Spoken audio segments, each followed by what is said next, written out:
मर्यादित महिनावारी हामी सबैको जिम्मेवारी। नमस्कार, म शोभा घिमिरे। महिनावारीलाई मर्यादित बनाउने र महिलाको सम्पूर्ण जीवनसँग जोड्ने विशेष बहस साझा आवाजमा यहाँलाई स्वागत छ। राधा पौडेल फाउन्डेसन र नेपाल एफएम नेटवर्कको संयुक्त प्रयासमा सुरु गरिएको मर्यादित महिनावारीका विषयमा गरिएको यो बहस तपाईले फेसबुक मार्फत प्रत्यक्ष हेरिरहनु भएको छ भने नेपाल एफएम नेटवर्क मार्फत देशभरिका विभिन्न रेडियो र nfmnews.com बाट विश्वभर सुन्न सक्नुहुन्छ।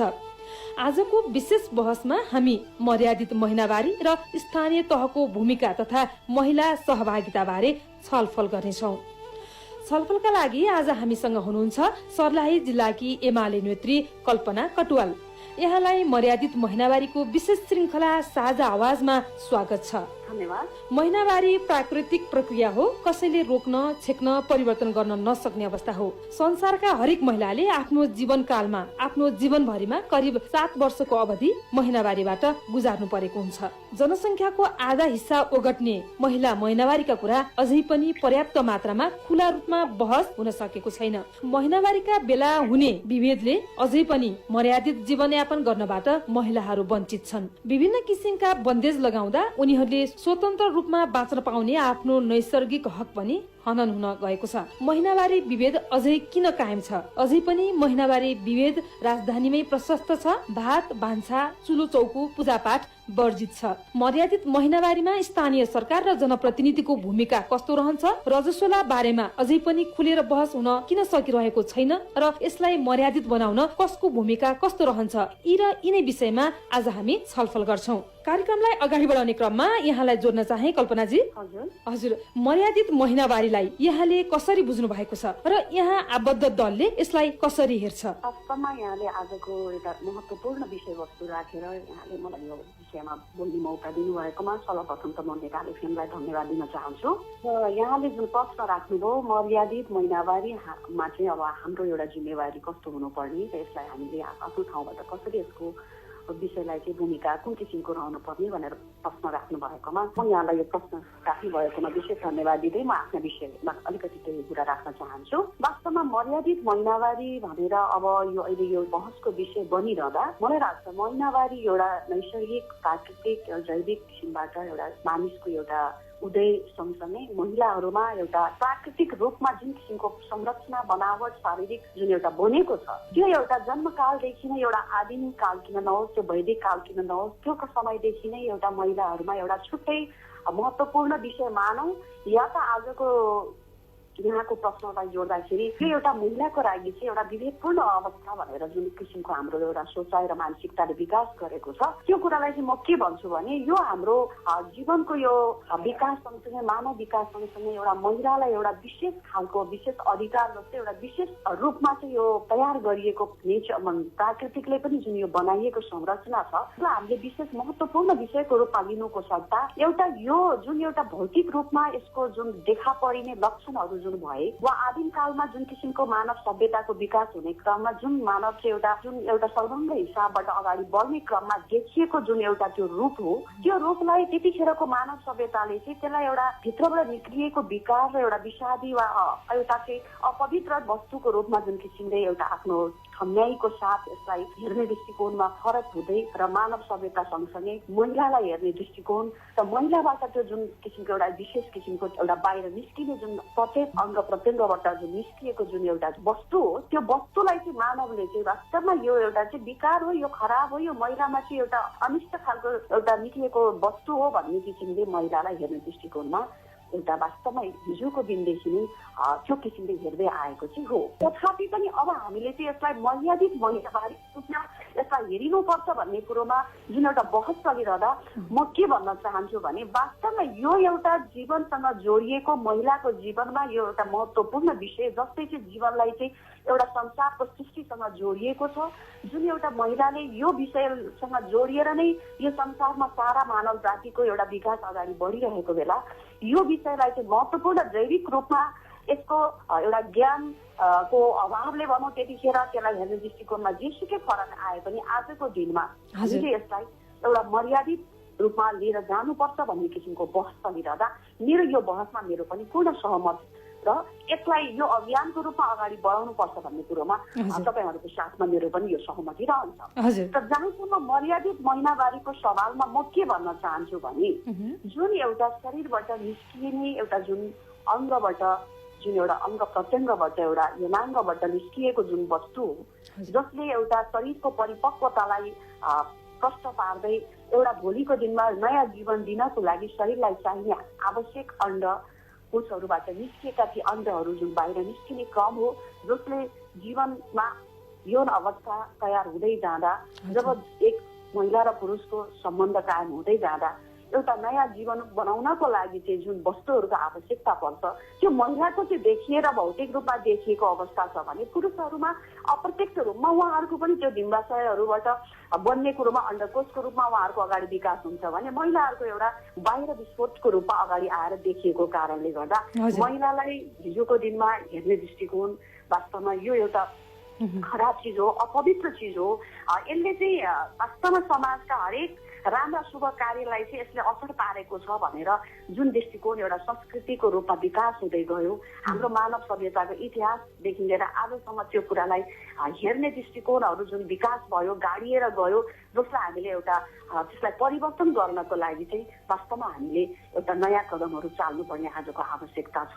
र हिजोभन्दा आज केही न केही परिवर्तन नभएको होइन भन्दिनँ म, भइराखेको पनि छ। हेर्ने दृष्टिकोणमा अलिकति फरक पनि आएको पनि छ। तथापि पनि अझै पनि हामीले यसलाई बहसको साथसाथै कार्यान्वयन र व्यावहारिक पक्षहरूमा पनि यसको विषयमा चाहिँ अलिकति अझै घनीभूत किसिमले तल्लो लेभलसम्म पनि यो बहसको विषय बनाएर लैजानुपर्छ जो कि वास्तवमा यसले एउटा अपवित्र ढङ्गबाट यसलाई हेरिएर हरेक पवित्र कार्यको लागि चाहिँ बाधकको रूपमा यसलाई लिइराखेको छौँ भने यो एउटा पवित्र वस्तु हो। यसले निर्माण गर्ने चिज भनेको एउटा मानव सभ्यताको विकास हो। त्यो विकासलाई यसले जोडिएको छ। त्यसकारण यसलाई हामीले एउटा निस्किएका विकारलाई व्यवस्थित गर्ने कुरोमा हामीमा कहीँ कमी कमजोरी हिजो भयो होला तर अहिले त्यसलाई व्यवस्थित बनाउँदै यो एउटा जीवनको एउटा नभई नहुने नैसर्गिक अधिकारभित्र पर्ने अङ्गको जुन विकास सँगसँगै जोडिएको वस्तुलाई हामीले चाहिँ एउटा मानव सभ्यतामा चाहिँ यसलाई मर्यादापूर्ण यो एउटा जीवनबाट अभिन्न अङ्गको रूपमा जोडिएको महिलाको अङ्ग अरूभन्दा पनि एउटा विशेष अङ्गको रूपमा विशेष वस्तुको रूपमा रहेको छ। यो महिलाको लागि एउटा गर्वको विषय पनि मान्न पर्छ किनभने जुन चिजले चाहिँ महिलाले एउटा जीवन मानव विकाससँग जोडिएर आज एउटा मानवको जन्म दिएको हुन्छ त्यो मानवलाई विकास गर्ने क्रममा उसको शरीरमा भएका ती अङ्ग प्रत्यङ्गले जुन चाहिँ एउटा विकासको घर बनाइराखेको हुन्छ त्यो चिज मानव जीवनको सभ्यतालाई जोड्ने भने महिलासँग एउटा विशेष अधिकार सँगसँगै विशेष वस्तु पनि रहेको छ भनेर हामीले यसलाई चाहिँ प्रस्ट्याउँदै अगाडि बढाउनु पर्छ र यसलाई सम्मानित हिसाबले यसलाई हेर्नुपर्छ र जो चिज हुँदैन थियो भने आज यो सभ्यता यो मानव आज रहँदैन थियो। त्यसकारण यो चिज भनेको महत्त्वपूर्ण पार्ट हो जुन पार्ट महिलासँग छ र त्यो महिलाको पार्टलाई त्यससँग जोडेर चाहिँ अमर्यादित गरेर महिलालाई घृणित रूपमा हेरिने होइन। महिलालाई चाहिँ त्यो बेलाको अवस्थामा चाहिँ उसको एउटा महत्त्वपूर्ण समय हो। त्यो समयलाई चाहिँ हामी सबैले संरक्षण र उहाँलाई एउटा त्यो बेला चाहिँ त्यो अवस्थामा चाहिँ उहाँलाई दिनुपर्ने सेवा सुरक्षाको हिसाबले अझ हामीले अरू बेला भन्दा पनि सेन्सिटिभ भएर चाहिँ हामीले उहाँलाई सहयोग पुर्याउनु पर्छ भन्ने यहाँको आशय यो मानव जातिको सृष्टिको रूप महिनावारीलाई चाहिँ अछुतो र घृणाको रूपले हेर्नु भएन भनेर यहाँकोबाट मैले यो बुझ्न सकेँ र मैले यहाँलाई यससँगै अर्को पनि जोडेँ। तपाईहरू आम नागरिकको नेतृत्व गर्दै समुदायलाई सही मार्गमा देखाउँदै हिँडेर राजनीति मार्फत अथवा युवा सचेतना मार्फत काम गरिराख्नु पनि भएको छ तर अझै पनि कति महिलाहरू यही महिनावारीका विषयमा हुने भेदभाव छुवाछुतको व्यवहारले गर्दाखेरि कति विक्षिप्त हुनुपर्ने अवस्था छ र यो पनि भनिन्छ कि हरेक किसिमको विभेद चाहिँ महिनावारी विभेदबाट सुरु हुन्छ भनेर पनि भन्नुहुन्छ। यो तपाईले कस्तो लाग्छ यो विषयमा यो भनिरहँदाखेरि? एकदमै सही कुरा गर्नुभयो। हाम्रो यो मानव सभ्यताको विकास यो हजारौं वर्षदेखि एउटा जक्रिएर आएको संस्कार र संस्कृतिले लादिएको यो मनोमस्तिष्कलाई परिवर्तन गर्न अवश्य पनि समय लाग्छ। तथापि पनि यो सँग जोडिएर जुन एउटा महिलाले एउटा मानसिक रूपमा जुन प्रताडित हुनु परिराखेको छ एउटा शुभ कार्य आएको बेलामा यदि महिलाहरू एउटा शारीरिक बनावटले त्यो खालको अवस्था सिर्जना भएर उसको रजस्वला भएको समय पर्यो भने उनले छुएका उनले त्यहाँ टेकेका हरेक चिजहरू चाहिँ अशुद्ध अशुभ हुन्छ भन्ने खालको जुन मान्यताहरू छ, एउटा घरमा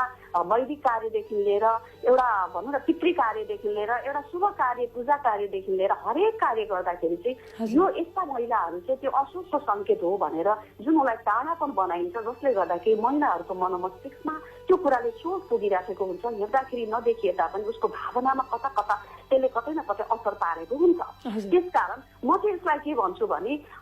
कतिपय अब त्यो कुरालाई धेरै नमान्दै गएको अवस्था पनि छ होइन। तथापि पनि अझै हाम्रो मस्तिष्क पनि जतिसुकै हामी खारिएर अगाडि बढेर परिवर्तनका सम्भाग भन्दा भन्दै पनि परिवर्तनका सम्भागहरूकै पनि मस्तिष्कहरू कता कता परिवर्तन हुन अझै बाँकी हो कि भन्ने कुरोमा कमी चाहिँ छैन होइन। तथापि अब हिजोभन्दा धेरै नै आज त्यो कुराहरू परिमार्जित हुँदै गएको छ। यो अशुभ होइन, यो शरीरको एउटा महत्त्वपूर्ण विषय हो। यसले चाहिँ वास्तवमा एउटा जीवनसँग जोडिएका अङ्ग र प्रत्यङ्गबाट निस्किने यो एउटा नैसर्गिक अधिकारभित्र पर्ने कुरो र नहुने कुरो भएको कारण यसलाई कसैले रोक्ने र कसैले यसलाई बनाउने कुरो होइन। यो आफै आफ हुने चिज हो भन्ने कुराहरू धेरैले बुझिसकेको पनि छ। तैपनि हामीले एउटा आफ्नो धार्मिक एउटा परम्परा, हाम्रा संस्कृतिहरू जुन चाहिँ एउटा यति बलियो जालो, यति बलियो साङ्लो छ, जुन साङ्लोलाई तोड्न अझै पनि त्यो मस्तिष्कहरूलाई हामीले वास गर्न सकिराखेका छैनौँ। तर पनि हिजोको जुन हाम्रो एउटा आफ्ना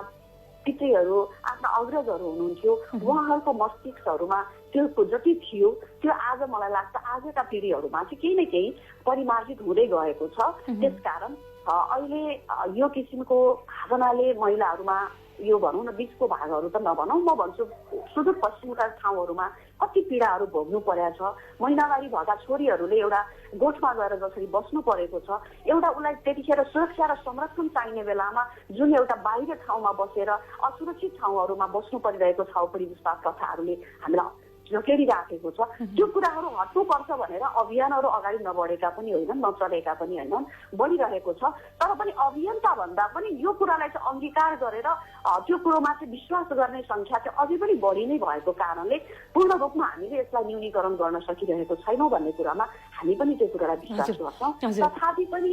यो विषय चाहिँ अब यो शरीरबाट निस्किएका विकारहरू हो वा यो एउटा शरीरको चलिरहने निरन्तर प्रक्रियाभित्र पर्ने चिज हो। त्यसकारण यसलाई हामीले हाम्रा शरीरका अङ्ग प्रत्यङ्गलाई सुरक्षित, सफा, संरक्षित बनाएर राख्नुपर्छ। तर यो कुरो नै अशुभ हो, यसले चाहिँ हाम्रा हरेक कार्यलाई चाहिँ अशुभ गर्छ भन्ने कुरोको मानसिकता चाहिँ हटाउनुपर्छ। यो होइन, हामी यिनै कारणले पनि महिलाहरू कता कता शारीरिक रूपले पनि कमजोर र हामीले सामाजिक रूपले पनि कमजोर र एउटा विभेदकारी भावनाको विकास सँगसँगै हाम्रो भावनामा आँच पुगेर चोट पुगेर हामी जुन किसिमले एउटा मनोबल बलियो बनाएर अगाडि बढ्न नसक्नुको कारक पनि यो महिनावारी रजस्वला हो भन्ने कुरोको रूपमा एउटा कारकको रूपमा लिएको कुरा एकदमै सत्य कुरा हो। र यसलाई हामीले अब चाहिँ आउँदा समयहरूमा चाहिँ हामीले यसलाई अब यो किसिमले चाहिँ होइन कि अब यो विषयलाई चाहिँ हामी सुरक्षित रहँदै यसलाई सरसफाइको हिसाबले आफ्नो शरीरलाई सुरक्षित र सरसफाइ रूपमा राख्दै हाम्रा हरेक कार्यक्रममा चाहिँ यसले बाधा पुर्याउँदैन। यो कुरो चाहिँ एउटा नैसर्गिक अधिकारभित्र पर्ने चिज हो भन्ने कुरोको अभियन्ताको रूपमा हामी सबैले गाउँ तलसम्म एउटा शिक्षाको अझै पनि ज्योति नपुगेको ठाउँहरूमा शिक्षाको ज्योति सँगसँगै यो विषयलाई चाहिँ विषयवस्तुमा नै समाविष्ट गर्दै अगाडि बढाउनु पर्छ भन्ने मलाई लाग्छ। हजुर, मैले यहाँलाई जोड्दै भने यहाँले यो हामीले सुदूरपश्चिमका पनि कुरा गर्यौँ र यहाँले भर्खरै पनि भन्नुभयो गाउँ गाउँमा जनचेतना फैलाउने कुरा। जबकि काठमाडौँ राजधानी लगायत अझै शिक्षित भनिएका परिवार फ्यामिलीहरूमा नै यो महिनावारीका विषयलाई लिएर हेलाहोचो छुवाछुत विभेद गर्ने गरिन्छ। जबकि एउटै घरमा सँगै हुर्किएका छोराछोरी बीच पनि जब छोरी महिनावारी हुन्छन् उनको लागि चलाउने भाँडा बर्तन, सुत्ने ठाउँ र खाने ठाउँ छुट्टै र उनलाई भान्सामा पूजा कोठामा वर्जित गरिन्छ। यो विषयलाई चाहिँ तपाईँले कसरी हेरिराख्नु भएको छ? अब वास्तवमा मैले यसलाई के भन्छु भने अब मेरो पर्सनली मात्रै भएन, यो समग्र नेपाली जनताहरूकै र हाम्रा समाजकै संरचनासँग जोडिएको कुरा भएको कारणले म यहाँलाई अलिकति तै पनि आफूसँग जोडिएर म केही कुरा राख्न चाहन्छु। मैले वास्तवमा यो विषय तपाईँले भने जस्तै एउटा विद्वान वर्गको बीचमा पनि, एउटा शिक्षित परिवारको बीचमा पनि, शिक्षित परिवारको आमाले पनि आफ्नो छोरीलाई गर्ने व्यवहार, बुवाहरूबाट जुन किसिमको हेर्ने दृष्टिकोण, दाजुभाइहरूबाट टाढा बस्नुपर्ने जुन खालको एउटा वातावरण, त्यो एउटा रजस्वला भएको बेलामा गरिने परम्परा जुन एउटा विकसित ठाउँहरूमा पनि हामीले देखेका छौँ। गाउँसम्म पुर्याउने कुरा त एउटा छँदैछ, तर पनि विकसित र शिक्षित समाजमा पनि त्यो पाइएको छ भन्ने कुरालाई चाहिँ म केसँग जोड्न चाहन्छु भने यो के रहेछ भने अब सधैँ हामीले यो खराब हो भनेर भनिरहँदा हामी बच्चादेखि नै जुन स्कुलिङबाट आएको छौँ, एउटा घरका परिवारबाट जुन किसिमको स्कुलिङबाट हामी अगाडि बढिरहेका छौँ, त्यो स्कुलिङले चाहिँ हाम्रो दिमागमा धेरै कुराहरू पढेर लिएका ज्ञानहरू भन्दा पनि त्यो घरमा सधैँ पाइरहेको ज्ञान र सामाजिक संस्कारले हामीलाई त्यो धेरै घर गरेको छ भन्ने कुरामा म विश्वस्त छु। तथापि पनि मैले यहाँलाई भन्दाखेरि मेरो परिवार म आफूलाई भन्छु भने मैले वास्तवमा यो कुरालाई कहिले पनि मैले नजिकबाट यो अशुभ हो, यो यस्तो हो, यस बेला चाहिँ यसो गर्नु हुँदैन भन्ने कुरा चाहिँ लिन सकिनँ। तथापि पनि पकाउने, खाने, छुने, बस्ने नजिकको सवालमा त्यो कुराले घर नगरे पनि कता कता एउटा धर्म कार्य, पूजा कार्यमा चाहिँ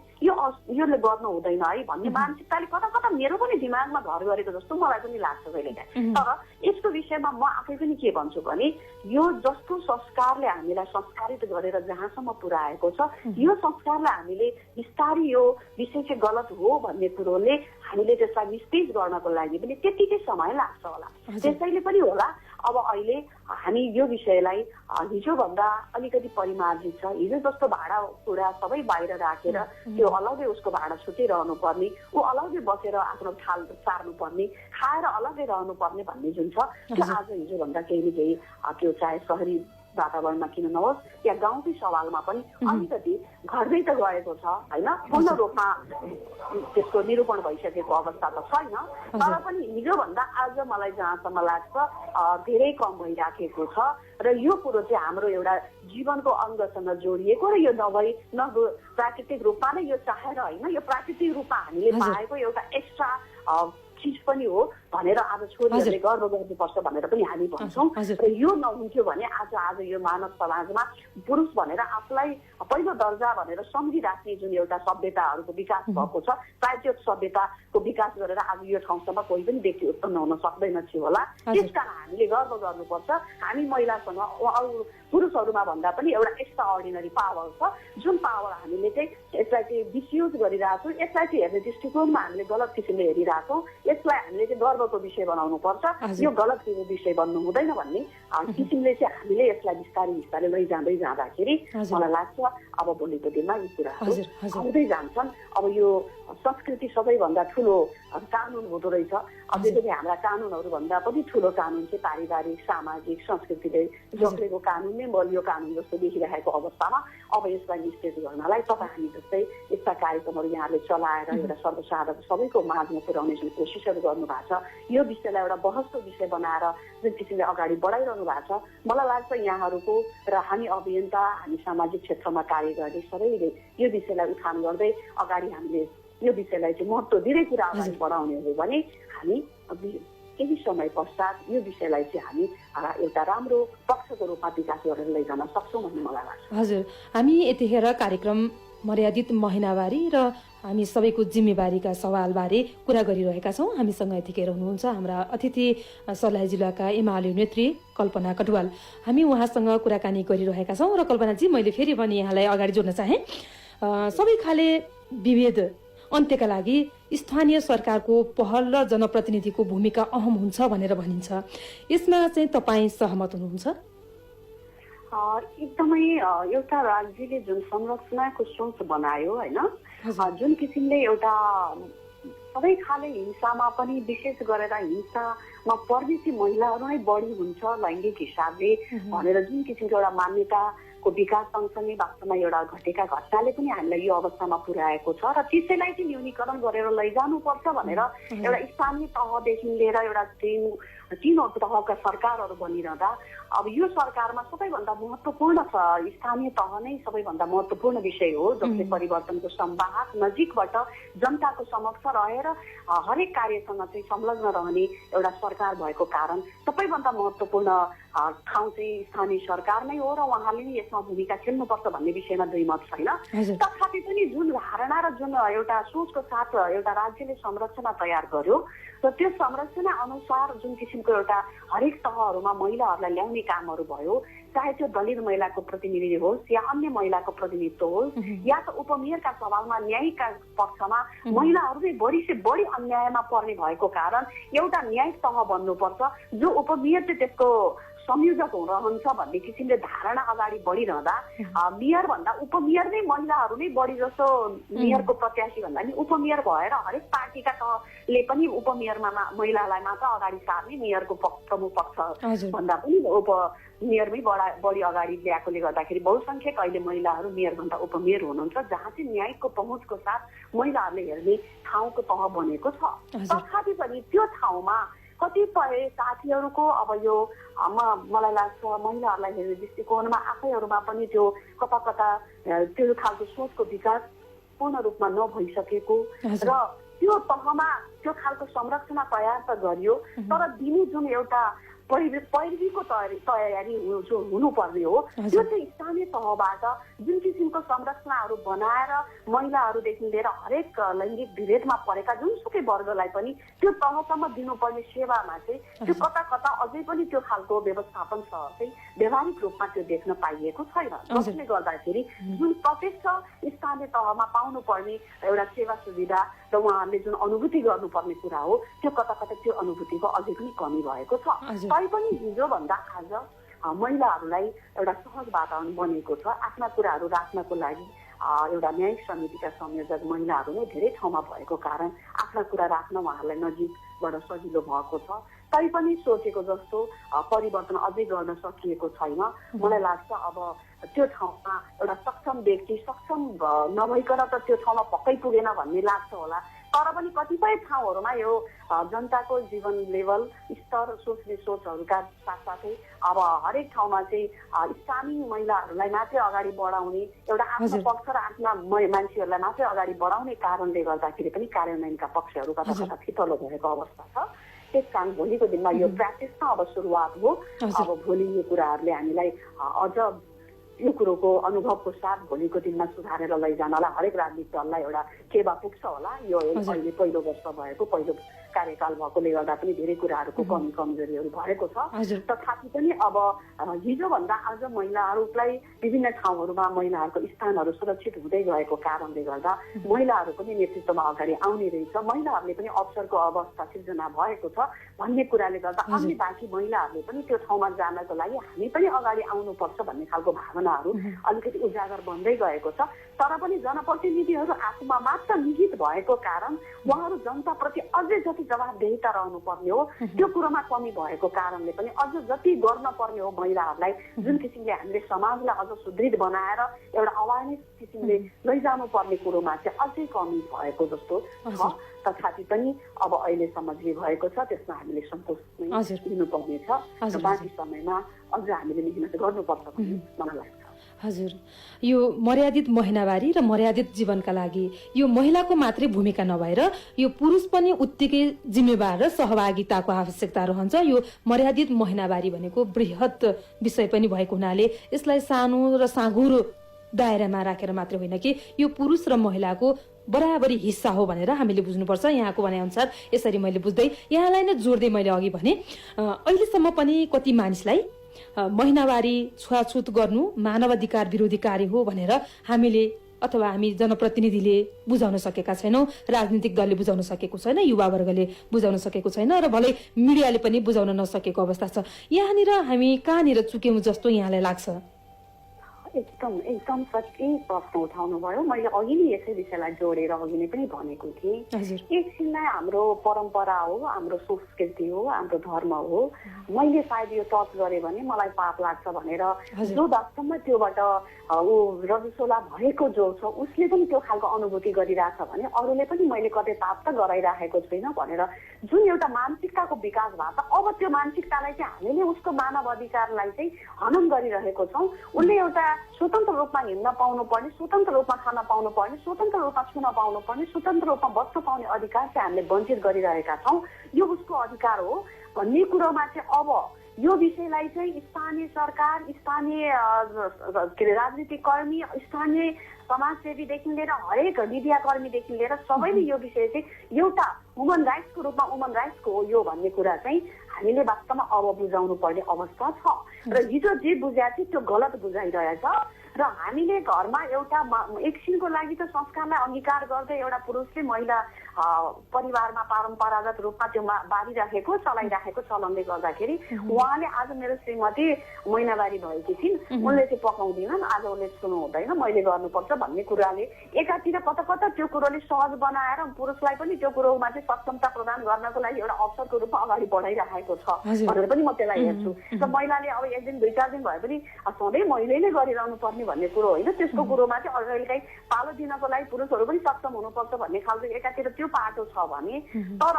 महिलाहरूले मेरो इच्छा विपरीत मैले यो किसिमले वञ्चित रहनु पर्ने र मैले यो पूजामा सहभागी हुन नपाउने, मैले विवाह कार्यमा सहभागी हुन नपाउने, मैले पितृ कार्यमा सहभागी हुन नपाउने, मैले के नै पाप गरेर मलाई यही बेला चाहिँ यो यस्तो अवस्था हुनुपर्ने, यो रजस्वला पनि अलिकति पछाडि भइदिएको भए हुन्थ्यो कि अगाडि भइदिएको हुन्थ्यो भन्ने किसिमले जुन उसको दिमागमा जुन असर परिरहेको छ त्यो वास्तवमा उसको लागि उसको अधिकार चाहिँ हनन भएको कुरा चाहिँ हामीले बुझ्नुपर्छ। उनलाई हन्ट भइराखेको छ, त्यसले उनलाई कति उसको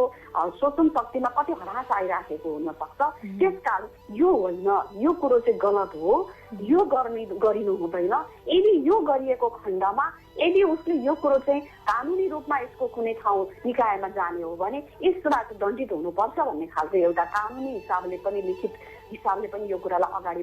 बढाइनुपर्छ भने यो प्र्याक्टिकली रूपमा पनि केही ठाउँहरूमा यस्ता खालका विभेदकारीहरू परिवारमा नभए पनि अरूले गर्ने खालका भएको छ भने पनि त्यस्ता कुराहरूलाई चाहिँ यो ममाथि अन्याय भयो भन्ने किसिमले यसको चाहिँ न्यायिक हिसाबको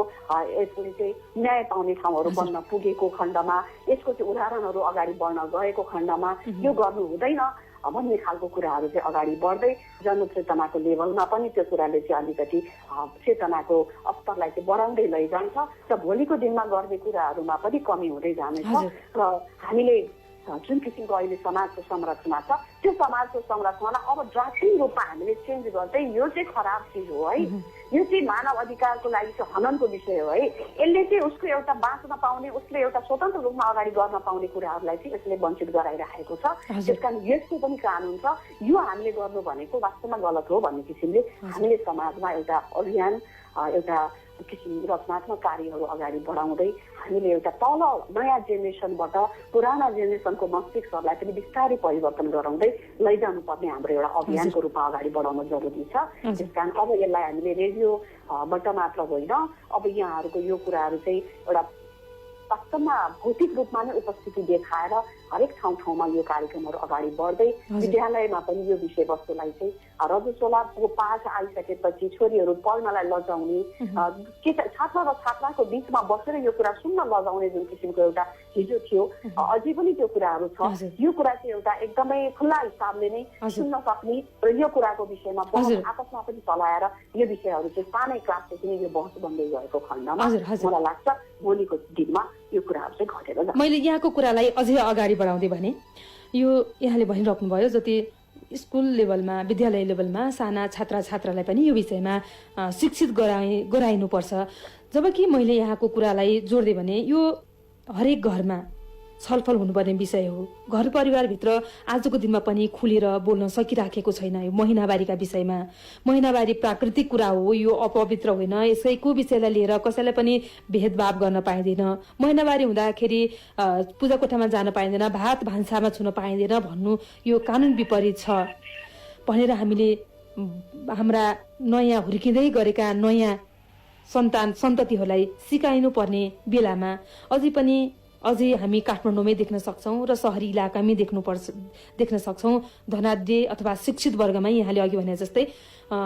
आफ्नो छोरी जब महिनावारी हुन्छन् उनलाई पर राखेर त्यो अनुसारको व्यवहार गरिन्छ। जबकि हामीले सार्वजनिक रूपमा चाहिँ भन्ने गर्छौँ, जस्तै तपाईँ, मैले, अरू जोसुकै एबिसिडी जसले पनि सार्वजनिक रूपमा यो भन्ने गर्छौँ कि महिनावारी म चाहिँ बार्दिनँ, म भन्ने घरमा गएर चाहिँ त्यसको व्यवहार चाहिँ अलि त्यही खाले फेरि त्यही हामी बार्ने छुवाछुतमै नियन्त्रित हुने खालको व्यवहार पनि हामी देख्न सक्छौँ। यहाँलाई यस्तो लाग्दैन कि यो चाहिँ अब प्रत्येक घर परिवारमै छलफल अथवा यो विषयमाथि खुलेर बाबा आमा छोराछोरी नयाँ पुस्ता र पुरानो पुस्ताको बिचमा यसमा सञ्चार हुनु कतिको आवश्यक देख्नुहुन्छ? एकदमै मैले अघि पनि भने यो विषय एउटा घर परिवारले जुन किसिमको स्कुलिङबाट आएको हुन्छ बच्चाहरूले त्यो कुरालाई सिक्दै सिक्दै जाँदा ऊ पनि परिपक्व अवस्थामा त्यही कुराले चाहिँ उसको मस्तिष्कमा घर गरिसकेका हुन्छ। त्यसैले मैले के भन्न खोजेँ भने बच्चाहरू जब स्कुल जान्छन्, सानो 5 वर्षदेखिका बच्चाहरू स्कुल गइसकेपछि 12-13 को उमेरमा गएर रजस्वलाको समय हुन्छ होइन। आफ्ना घरका परिवार अलिकति त्यो विषयमा यो गलत हो, यसलाई चाहिँ हामीले यो गर्नु हुँदैन, मैले छोरा र छोरीलाई समान गर्नुपर्छ, छोरी किन आज यहाँ बाहिर बसेको छ, मेरो दिदी किन नजिकमा आएको छैन भन्ने कुराले छोराहरूमा पनि महिलाहरू चाहिँ यस्तो हुँदो रहेछ भन्ने खालको जुन एउटा विभेदित मानसिकताको विकास गराउने कुरो परिवारले पनि जुन गरिराखेको छ त्यो परिवारलाई त्यो किसिमले रूपान्तरण गर्नको लागि त्यो मुख्यतया त उसको मस्तिष्क नै पहिला परिवर्तन हुन जरुरी छ। त्यसकारण मैले अघि नै भने पुराना विचारले जुन गाजिएको छ उहाँहरूलाई पनि हामीले विभिन्न अवेरनेस प्रोग्रामहरूको मार्फत एउटा महिलाहरूको विभिन्न चेतनामूलक कार्यक्रम, राजनीतिक क्षेत्रको कार्यक्रम होस् या त्यो सामाजिक क्षेत्रको कार्यक्रम होस् या अन्य स्थानीय तहबाट गरिने विभिन्न चेतनामूलक कार्यक्रम किन नहोस्, ती कुराहरूले यिनलाई चाहिँ एउटा विकृति हो, यो विभेदमूलक कार्य हो भनेर उहाँहरूलाई त्यो किसिमले हामीले एउटा प्रौढ महिलाहरूलाई त्यो अवेरनेस गर्नुपर्छ भने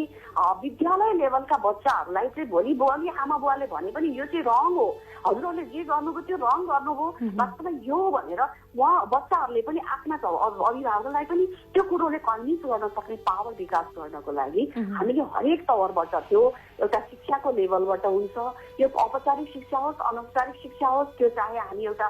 पारिवारिक हिसाबले किन नहोस् त्यो किसिमले हामीले अगाडि बढाउनु पर्छ। यहाँले भने जस्तै एउटा परिवारले गरेको विभेदले गर्दा त्यो परिवारमा आफ्नै छोराछोरीको बिचको जुन एउटा फरक देखिन्छ त्यो फरकहरू नहुनु पर्ने भन्ने कुरोमा हामी परिवारलाई नै चाल्नुपर्ने कदम हो भन्ने कुरोमा म पनि त्यसमा सहमत छु। तथापि पनि ती परिवारले जे कुरो पाएका छन्, जे कुरो लिएर आएको छन्, जे कुरो मस्तिष्कमा भरिएका छन् तिनै कुराहरू चाहिँ छर्ने भएको कारण उहाँहरूको त्यो परिवारहरूलाई पनि त्यो मस्तिष्कहरूलाई चाहिँ बदल्नको लागि हामीले अन्य किसिमबाट पनि कार्यक्रम अगाडि बढाउनु पर्छ, जसले गर्दाखेरि हामीले वास्तवमा गलत पो गराइरहेछौँ, कुरा त सही हो नि भन्ने किसिमले उहाँहरूलाई पनि त्यो किसिमले रूपान्तरित गर्दै यस्तो कुरोहरूमा पुरुषहरूभन्दा महिला नै बढी जसो बार्नुपर्छ, यो गर्नु हुँदैन, यो चाहिँ गलत हो, यसले चाहिँ छोई, यसले चाहिँ जुठो गाडी, यसले चाहिँ यस्तो यसमा अपवित्र बनाई भन्ने कुरोमा बढी से बढी महिलाहरू नै यो धार्मिक कुराहरूसँग जोडेर सांस्कृतिक कुराहरूसँग जोडेर हिजोको जुन शिक्षाले ग्रसित छ त्यो किसिमको भएको कारणले गर्दा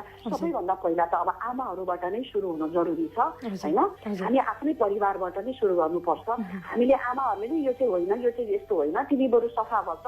तिम्रो त्यो शरीरबाट जाने यो स्वतः हुने प्रक्रिया हो, त्यस कारण छोरी यसमा चाहिँ सेफ हो, सुरक्षित हो, तिमीले फोहोरहरूबाट चाहिँ अलिकति आफूलाई सुरक्षित बनाऊ भनेर भन्नु आफ्नो ठाउँमा ठिक छ। तर यो चाहिँ अपवित्र हो, यसले यतिखेर तिमीले पूजा छुनु हुँदैन, यतिखेर तिमीले यो गर्नु हुँदैन, तिमीले खाना पकाउने ठाउँमा जानु हुँदैन। अब वास्तवमा त्यो त्यतिखेरको स्वास्थ्यको सरसफाइ नगरेको कारणले त्यो कुरोहरू पहिलाको व्यक्तिहरूले त्यसलाई अलिकति टाढा राख्न खोज्यो होला, त्यो त्यतिखेरको समय सन्दर्भ के होला। तर अहिले आएर विभिन्न स्वास्थ्यका सरसफाइका विभिन्न कुराहरू अगाडि बढिरहेको र सामग्री उपकरणहरू बनिरहेको हामीले त्यसलाई चाहिँ सरसफाइमा नियन्त्रण गरेर एउटा स्वच्छ र सफा सुन्दर स्वस्थ परिवार स्वस्थ शरीर बनाउन सक्ने एउटा सिर्जना अहिले अगाडि बढिरहेको बेलामा हामीले यो कुरालाई चाहिँ यिनै विषयहरूलाई चाहिँ अगाडि बढाउँदै परिवारबाट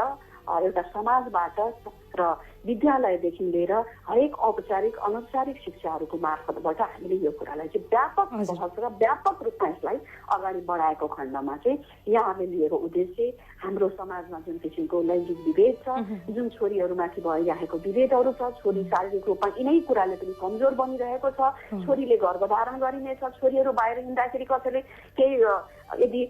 भनौँ न इच्छा विपरीत टच गरेर केही गरिदिइहाल्यो भने पनि उसको एउटा गर्भ अवस्थामा रहने अवस्थाले गर्दाखेरि महिलाहरू कमजोर भनेर जुन हेरिने दृष्टिकोण छ, यी सम्पूर्ण कुराहरू चाहिँ हामी यसलाई चाहिँ विभेद मुक्त बनाउनको लागि हाम्रो मस्तिष्क चाहिँ सफा, मस्तिष्क नै स्वच्छ हुन जरुरी छ। त्यसकारण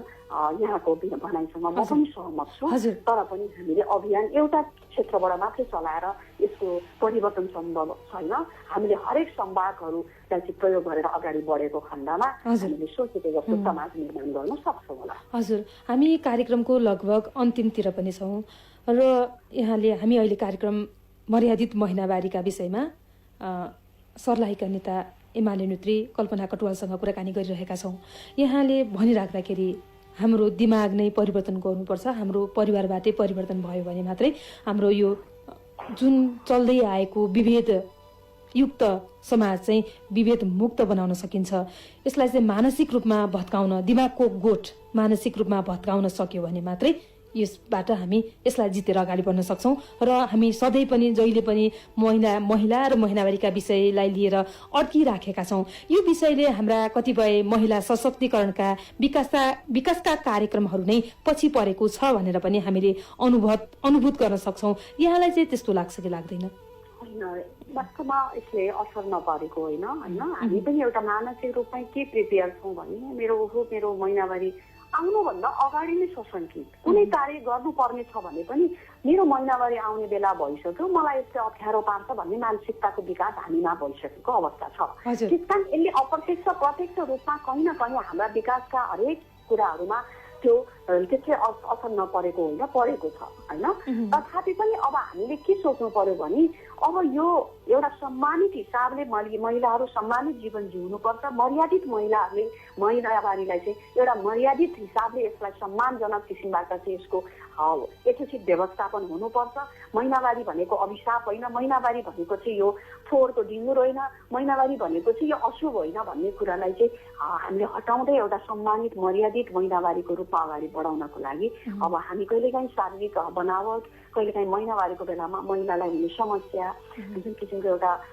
रजस्वलाले कसै महिलाहरूलाई जुन एउटा पेनिङ हुन्छ, दुखाइ हुन्छ, जुन असहज जस्तो शरीरमाबाट एउटा विकार निस्किरहँदाखेरि उसको शरीरले भोग्नु परेको जुन पीडाहरू हुन्छ, त्यो कुराले कतिपय कामहरू गर्ने स्वभावमा अप्ठ्यारो नपारेको होइन, पारेको छ। तर पनि अब हामीले आफ्नै मस्तिष्कलाई चाहिँ स्वस्थ बनाउँदै यो केही होइन, यसलाई हामीले मेन्टेन गर्न सक्छौँ। यो सबै कुरो हाम्रो शरीरको एउटा हाम्रो अमुक अङ्गबाट हामीलाई अमुक वस्तु हो, यो चाहिँ जो चाहिँ एउटा पशु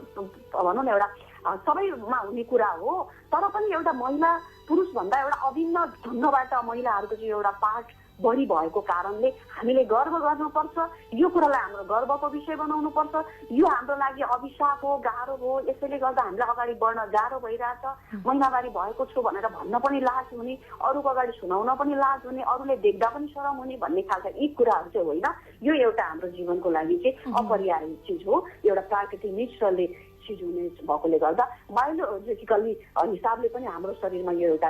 एक्स्ट्रा चिजहरू छ। त्यस कारण अब यसलाई हामीले व्यवस्थित गर्दै हाम्रो अङ्गलाई एउटा सुरक्षित बनाउँदै हामीले चाहिँ आफूलाई अगाडि बढाउनुपर्छ भन्ने कुरामा हाम्रो मानसिकता चाहिँ त्यसरी विकास गर्दै हामी चाहिँ यो छौँ भनेर आफूलाई कमजोर महसुस नगर्दै, यो कमजोरी होइन, यो चाहिँ हाम्रो लागि चाहिँ एउटा महत्त्वपूर्ण विषय हो र हामी अरूभन्दा एक्स्ट्रा छौँ भन्ने किसिमले हाम्रो मस्तिष्कलाई परिवर्तन गरेर अगाडि बढ्दै जानुपर्छ। र यो हुँदै गएको खण्डमा आज एउटाले गरेको देख्छ, खै त यहाँ कतिपय नबार्नेको के भएको छ। एउटा कुरा हाम्रै समाजमा म मधेसमा बस्छु, सर्लाही भनेको मधेसका ठाउँहरू छन्। मधेसका महिलाहरूले चाहिँ यसलाई चाहिँ महिनावारी बेलामा खानै पकाउनु हुँदैन, बार्नुपर्छ, छुनै हुँदैन भन्ने खालको उनीहरूको संस्कारले त्यो कुरालाई त्यसरी संस्कारित गरेको छैन। जसले गर्दाखेरि उहाँहरू सानैदेखि केही कुराहरूबाट संस्कारित भएकोले गर्दा त्यसलाई छुट्टै पार्टको रूपमा, यो छुनै नहुने पार्टको रूपमा उहाँहरूले हेर्नुहुन्न। तर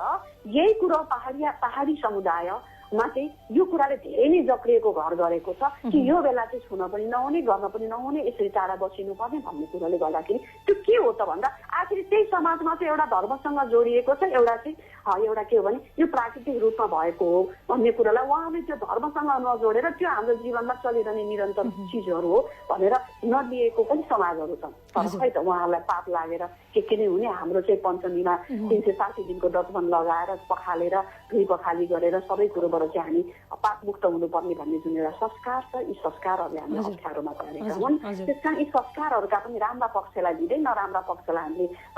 परिमार्जित गर्दै समाजमा हामीले परिवर्तन गर्दै गएको खण्डमा यो कुराहरू पनि हामीलाई एउटा बलियो बनाउने अस्त्रको रूपमा प्रयोग गर्न सक्छौँ। हामीसँग एउटा एक्स्ट्रा अर्डिनरी चिज छ जुन हाम्रो लागि अरूभन्दा हामी भिन्न छौँ। पुरुषभन्दा हामीसँग एउटा शक्ति भए पनि बढी छ। हामीले सन्तान जन्माउन सक्ने क्षमता छ। हामीसँग एउटा सन्तानलाई पालन पोषण गर्न सक्ने एउटा स्तनपान गराएर उनीहरूलाई हामीले वृद्धि गर्न सक्ने हामीमा दक्षता क्षमता छ भनेर हामीले त्यसलाई गर्वको विषय बनाएर अगाडि बढ्नुपर्छ भन्ने। जाँदा जाँदै हामी लगभग अन्तिम पनि आइपुगेका छौँ। तपाईँ एउटा राजनीतिक दलमा आबद्ध हुनुहुन्छ र तपाईँहरू एउटा एक किसिमको नीति नियम बनाउने तहमा पनि हुनुहुन्छ र जाँदा जाँदै मैले के सोध्न चाहेँ भने सरकारले पनि यो नीति नियमका कार्यक्रमहरूलाई प्राथमिकता दिनुपर्ने, नीति नियम चाहिँ बनाउँछ तर कार्यान्वयनको पाटो चाहिँ एकदमै फितलो भनेर जहिले पनि यो कुराहरू उठिराखेको हुन्छ। तपाईँलाई चाहिँ कतिको जायज लाग्छ कि यो विषयले अलिकति सरकारी तहबाट पनि प्राथमिकता पाउनुपर्छ भनेर? होइन, यो विषयमा एकदमै नीति नियम कागजमा बन्नु र कार्यान्वयनको पक्ष फितलो भएको खण्डमा त्यो कुराले कुनै पनि अर्थ राख्दैन होइन। त्यसकारण नीति सँगसँगै कार्यान्वयन पनि एकदमै जोरदारसँग अगाडि बढेको खण्डमा नीति र नियमलाई लिएर हिँड्ने कुरोहरू भनेको अब हामीले कार्यान्वयनलाई नै जोड दिनुपर्ने हुन्छ र त्यो कार्यान्वयनको तहमा बसेका जो पनि हुनुहुन्छ, चाहे त्यो स्थानीय सरकार, प्रदेश सरकार, चाहे केन्द्रीय सरकारदेखि लगायतका, र त्यो कार्यान्वयन भयो कि भएन भनेर पछाडिबाट अनुगमन र अवलोकन गर्नको लागि जुन एउटा निकायहरूमा आफ्नो क्षेत्रहरूमा काम गरिरहनु भएका समाजसेवी, चाहे राजनीतिक कर्मी, अन्य व्यक्तिहरू जति पनि हुनुहुन्छ, त्यो कुराहरू उठाइदिँदाखेरि र यो कुराले चाहिँ विभेद भइराखेको छ, यो रङ हो, यो उसको अधिकारको विषय हो, यो महिलाहरूले यति गर्न पाउनुपर्छ, यो कानुनमा उल्लेख छ भन्ने कुराहरूको बहसहरू चलिरहँदा यो विषयहरूले बिस्तारै बिस्तारै नबुझेकाहरूलाई पनि यो गर्नु हुँदैन रहेछ है, यो कानुनले त यो लेखेको रहेछ नि, छुवाछुतका विषय उठान गर्नु हुँदैन, छुवाछुत गरेको खण्डमा चाहिँ सजाय रहेछ भन्ने कुराहरूलाई लेखेर मात्र होइन, एक दुई ठाउँमा छुवाछुत गरेकै विरुद्धमा चाहिँ उसले चाहिँ सजाय पायो, उमाथि चाहिँ कानुनी कारबाही अगाडि बढ्यो भन्ने कुराहरू जब हाम्रा एउटा उदाहरणको रूपमा अगाडि आउँछन्, हिजो हामी भन्ने गर्थ्यौँ हिंसा हिजो थिएन कि क्या आज चाहिँ साह्रै बढ्यो कि क्या भनिरहँदा हामीले एउटा द्वन्द्वात्मक कुरा के छ भने हिजो भन्दा आज बढेको भन्दा पनि हिजो भए पनि बोल्न नसकेको र कानुनी हिसाबले कानुनी परामर्शसँग ठाउँसम्म पुग्न नसकेको अवस्था छ भने आज चाहिँ ती कुराहरू चाहिँ बाहिर ल्याउन सक्ने महिलाहरूले आफूलाई परेका दमनहरू चाहिँ बाहिर निकाल्न सक्ने, भन्न सक्ने र पैरवी गरेर निकायसम्म खोज्न जान सक्ने खालका क्षमता महिलाहरूमा वृद्धि भएको कारणले पनि यो बढेको देखेको हो कि भन्ने कुराहरू आइरहँदा म चाहिँ के भन्छु भने कानुनी कुराहरूलाई प्र्याक्टिसमा ल्याउनको लागि हामीले यो विषयहरूलाई चाहिँ कतिपय ठाउँमा कानुन अलिकति अझ बलियो बनाउनु पर्ने जरुरी पनि छ होइन। यतिकै कानुनले नपुगेको हो कि भन्ने पनि छ भने कतिपय कानुनका सवालमा अझै थप कानुनहरू बनाउँदै कार्यान्वयनका सवालमा चाहिँ हामीले अब कतिपय ठाउँमा ती भइराखेकाहरू बोल्न नसकेका असहायहरूलाई चाहिँ हामी उनीहरूको आवाज बनेर तपाईँ हामी जस्ता व्यक्तिहरूले चाहिँ यो आवाजहरू उठाइदिएर अगाडि ठाउँसम्म पुर्याउँदाखेरि ती उदाहरणहरू, ती नजिरहरूले बाँकी दिनहरूलाई चाहिँ यसले चाहिँ यस्तो असर पर्दो रहेछ, यसका चाहिँ यस्ता सजायहरू रहेछ, यो कानुनले यो व्यवस्था गरेको रहेछ भन्ने कुराले उसलाई पनि अपराध गर्नबाट रोक्छन्, विभेद गर्नबाट रोक्छन्, हिंसामुक्त समाज बनाउनको लागि चाहिँ सबैको सोचहरूमा परिवर्तन आउन चाहिँ पुग्छ भन्ने मलाई लाग्छ। र मैले एकदमै अन्तिममा छोटो यहाँको प्रतिक्रियाको अपेक्षा सहित जोड्न चाहे। हरेक वर्षको 8 डिसेम्बरलाई मर्यादित महिनावारी दिवसका रूपमा मनाउने गरिएको छ नेपालमा। यो दिवसलाई चाहिँ आउँदा दिनमा, किनभने डिसेम्बर नजिकै छ हाम्रो सामु, अब यो दिवसलाई चाहिँ कसरी मनाउँदा अझ बढी प्रभावकारी होला भन्ने यहाँलाई लाग्छ? एकदमै छोटो यहाँको प्रतिक्रिया सहित मैले चाहे। धन्यवाद। हजुर, अब यो मर्यादित महिनावारीको चाहिँ एउटा हामीले वास्तवमा विभेदको लागि मूल जरुरी यो नै कारण पनि हो भनेर जुन किसिमले एउटा थम्याइको साथ अगाडि कार्यक्रमहरू अगाडि बढिरहँदा अब यो कार्यक्रमलाई चाहिँ एउटा रेडियो कार्यक्रमबाट मात्रै होइन अब स्थानीय तहदेखि नै स्थानीय सरकारहरूले नै यो विषयवस्तुलाई चाहिँ उठान गर्दै आफ्ना टोल, आफ्ना वडाहरूसम्म पनि विभिन्न राजनीतिक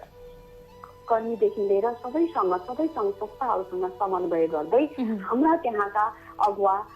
सेलिब्रेटीहरूदेखि लिएर एउटा सेलिब्रेटी मात्रैमा लिमिटेसन नगरौँ, यहाँ पुरुष र महिला एउटा समाज र एउटा परिवार एउटा घरमा दुवै समुदायमा सबैमा यो दुवै लिङ्गहरू हुने भएको कारण हामीले चाहिँ यसलाई चाहिँ अब तलसम्म पनि यो हिसाबले कार्यक्रमहरू अगाडि गरेर एउटा दिवसकै रूपमा अगाडि बढाउँदै आज चाहिँ यो दिवस हो है भनेर भनिरहँदा के रहेछ त भनेर एउटा सर्वसाधारण तल पनि नथापाकाहरूले पनि, रेडियो नसुनेकाले पनि, नबुझेकाले पनि यो विषय चाहिँ आज त यो दिवसको रूपमा रहेछ, यो कुरा त यस्तो पो रहेछ, आजको कार्यक्रममा त यसो भन्यो नि भन्ने किसिमले एउटा एक सुन्दै सुनाउँदै गर्ने खालको वातावरणको सिर्जना हिसाबले त्यो कार्यक्रमहरू अगाडि बढ्नुपर्छ भन्ने मेरो सुझाव छ होइन। हजुर, हजुर। त्यसैले यहाँहरूले यो अभियान यो दिवसको रूपमा अगाडि बढाउनुहुन्छ भन्ने मेरो शुभकामना पनि छ र यो शुभकामनाको साथसाथै यहाँले मनाउन लाग्नु भएको त्यो दिवसलाई हामीले पनि आफ्नो राजनीतिक क्षेत्रबाट हाम्रो पार्टीको तर्फबाट हामी महिलाको संगठनको तर्फबाट हामीले पनि यो दिवसलाई एउटा महत्त्वपूर्ण दिनको रूपमा यहाँहरूको अभियान मात्र होइन यो हामी सबैको अभियान हो भन्ने सोचको साथ यसलाई हामी पनि अभियानकै रूपमा अगाडि बढाउनको लागि यहाँहरूलाई हामी प्रतिबद्धता व्यक्त गर्दै म तपाईँहरूको कार्यक्रमको शुभकामनाको साथसाथै यो समाज परिवर्तनको सम्वादको रूपमा जुन किसिमले तपाईँहरूले भूमिका खेल्नु भएको छ यसको लागि म धेरै धेरै नेपाल एफएमलाई युनिटलाई म हार्दिक धन्यवाद पनि ज्ञापन गर्न चाहन्छु। हजुर, यिनै छलफल सहित मर्यादित महिनावारी विषयमा गरिएको विशेष बहस साझा आवाज आजलाई सकिएको छ। अर्को हप्ता ठिक यसै समयमा मर्यादित महिनावारीलाई अर्को सवालसँग जोडेर बहस गर्नेछौँ। हाम्रो कार्यक्रममा सहभागी भई मर्यादित महिनावारी सम्बन्धमा विशेष कुराकानी र विचार राखिदिनु भयो। यहाँको अमूल्य समय र विचारका लागि यहाँलाई धेरै धेरै धन्यवाद। धन्यवाद। यहाँले एउटा सुवर्ण अवसर दिनुभयो। त्यो अवसर प्रदान गर्नुहुने यो सम्पूर्ण युनिटलाई नै म धन्यवाद दिँदै मेरा कुराहरू मेरा भनाइहरू मलाई लागेका मेरा सोचहरू सम्पूर्ण नेपाली महिला जनताहरूको बीचमा मेरा महिला दिदीबहिनी दाजुभाइ र बुवा आमाहरूको माझमा पस्किने मौका दिनुभयो त्यसको लागि हार्दिक धन्यवाद ज्ञापन गर्न चाहन्छु। हजुर, आजका लागि हामी सबैलाई बिदा दिनुहोस्। नमस्कार। मर्यादित महिनावारीका कुरा अब गरौँ पुरा।